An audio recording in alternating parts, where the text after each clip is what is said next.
This is Smoking and Thinking, and I'm Jeff Maffei.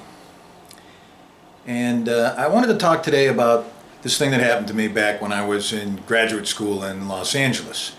I just moved there in '72 to go to Pepperdine University to get my master's in psychology, and I'd finished that and I was working on my PhD. And I was living in this great apartment. I mean, just an amazing little apartment off the Grand Canals in Venice, California. And my landlord called, and his name was Aaron Spelling, and he asked me if I could do him a favor. And I said, sure, if I could. He wanted me to deliver eviction notice to the girl that lived in the apartment right next to me. And they weren't really apartments, they were like these two little shacks, actually, on the Grand Canal. She lived in one, and I lived in the one next to her. And she was a very, very attractive girl, but she was earning her money on her back, if you know what I mean.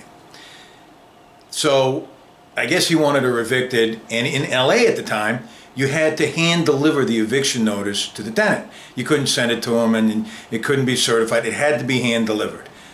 So I would have had to have been a witness if it went that far. So I did it. Sure, I didn't think it was any of that big deal. Knocked on the door. I said, hey, this was given to me. It's supposed to be yours. She said, thank you, and that was the end of it.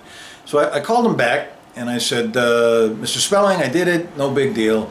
And he said, is there anything I can help you out with? And I said, I don't know. What can you do? And he goes, how would you like to be in the movies?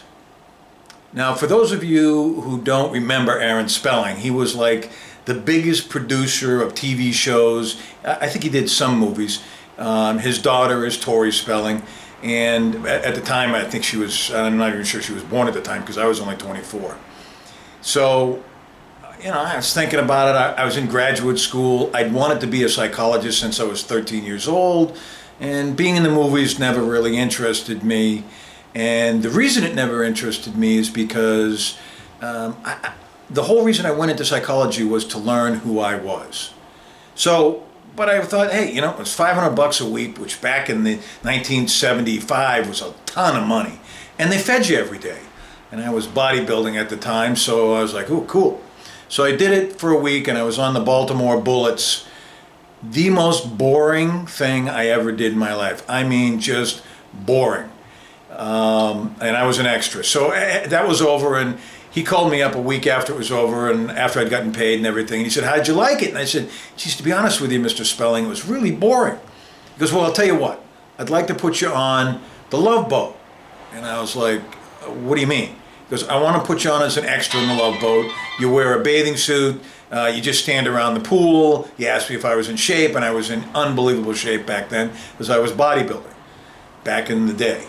And then I said, see, I don't know. It's really, I don't know if I really want to do that. And he said, no. I'm offering to put you in the movies. I'm offering to set you up so you can have your start. Maybe you can become an actor.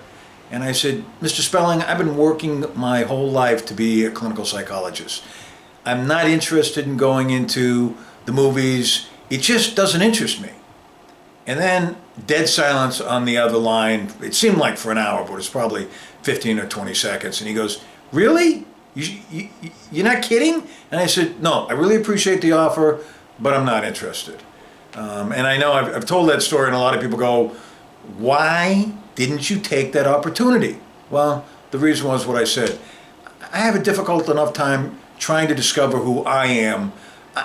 Trying to pretend to be somebody else, that's exactly what I don't want to do in my life. One other thing today that's going on that really bothers me is there's a gentleman named Floyd, a black man that was killed by a police officer in Minneapolis. And deplorable, just absolutely disgusting.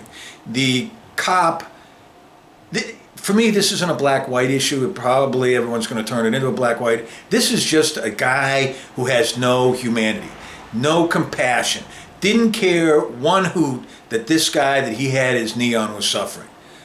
We need more humanity. We need more people reaching out and helping other people instead of the guys like this that think it's okay because I'm wearing a badge. And you get the other three guys standing around who are so afraid of losing their jobs and not being seen as a stand-up guy, they didn't pull this cop off and go, hey, buddy, you're hurting this guy. We can't do this. We're cops. We're supposed to follow the law above and beyond other people. But no, it's not what they did.